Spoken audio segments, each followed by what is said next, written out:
Itong overseas Filipino worker na nasawi sa malaking sunog sa Hong Kong na iuwi na sa probinsya ng Isabela. May update po dyan ang Bombo Radio Tugigaraw.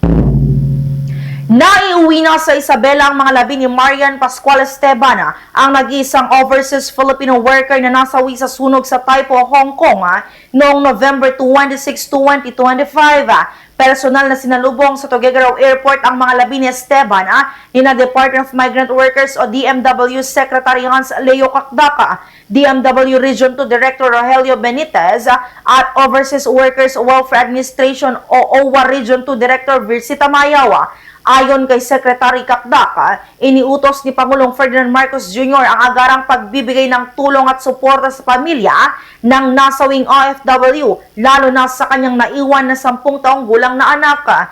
Nag-deploy ang OWA Region 2 ng team na tututok sa pamilya ni Esteban sa Jones Isabela upang matiyak ang tuloy-tuloy na tulong at psychosocial support. Nagbigay na rin ang OWA ng agarang 50,000 pesos financial assistance. Ngayong araw ay personal na bibisitahin ng OWA Administrator Patricia Yvonne Kaunan ang lamay upang ipaabot ang pakikiramay ng ahensya at iabot ang 220,000 pesos death and burial benefits at 15,000 pesos na ELAP livelihood assistance. Tiniyak ng DMW at OWA ang patuloy na pagkalinga sa pamilya ni Marian Esteban bilang pagkilala sa kanyang sakripisyo bilang isang OFW. Financial assistance, nakapagbigay na tayo sa Maynila dahil dinalaw namin kasi sa bahay ng kapatid ni Marian na yung anak, 10-year-old na anak. Kaya bigyan tayong tulong at bigyan na naman tayo ng pangalawang tulong dito kanina, ngayon lamang. At yun nga, yung funeral expense, walang gagastusin kahit isang kusingang pamilya o at DMW na dyan. At yung kapakanan ng anak first and foremost. So titignan pa natin paano tayo makakatulong sa pamilya, pangkabuhayan.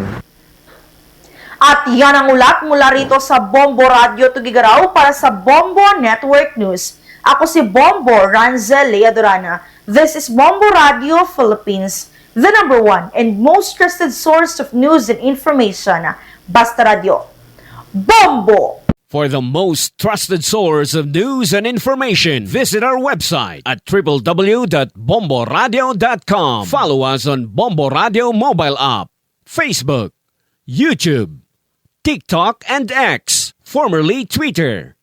Like, share, and stay connected. Anytime, anywhere.